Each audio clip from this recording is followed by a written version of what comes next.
বসন্ত আহিলে মোজাত দেহিল। মানে আজি আমাৰ যিটো আঞ্চলিক বিহু ৰঙালী বিহু উদযাপন সমিতিৰ আমাৰ এতিয়া মুকলি বিহু চলি আছে। এই মুকলি বিহু অনুষ্ঠানত তাৰমানে আমাৰ কেইটামান হুঁচৰি দল আছে, তাৰে ভিতৰত এতিয়া গাভৰু জেং বিহু দল মানে আমি মাতিছোঁ, জেং নহয় মুকলি বিহু দল। এতিয়া তেওঁলোকৰ প্ৰদৰ্শনী কৰিছোঁ আমি এতিয়া উলুবাৰী অঞ্চলত বা নামনি অসমত আমি প্ৰথম আনিছোঁ এইটো। মানে সেইলোকৰ কাৰণে আজি ৰাইজৰ মানে দেখাই দিছোঁ আৰু কেনেকুৱা হয় নহয় তেওঁলোকে চাই ল'ব।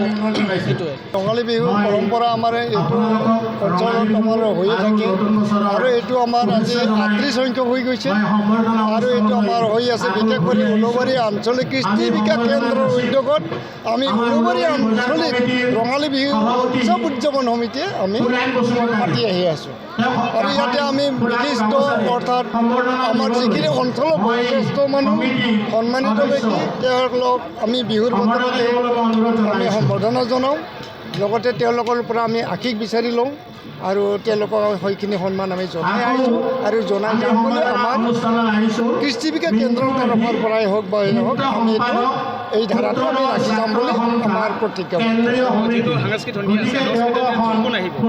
আমাৰ অহাকালি আছে আমাৰ সাংস্কৃতিক সন্ধ্যা, ঠিক 27 এপ্ৰিলত হয়।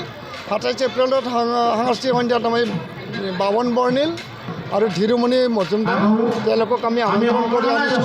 তেওঁলোকৰ এগ্ৰিমেণ্ট মতে আমাৰ সকলোখিনি কাম কাজ সুচাৰুৰূপে হৈ গৈছে। এতিয়া আমি অহাকালি দিনটোলৈ আমি প্ৰস্তুত বুলি আমি ক'ব পাৰোঁ। যিকোনো খবৰৰ বাবে যোগাযোগ কৰক 7099017330 লগতে 7099017110 নম্বৰত।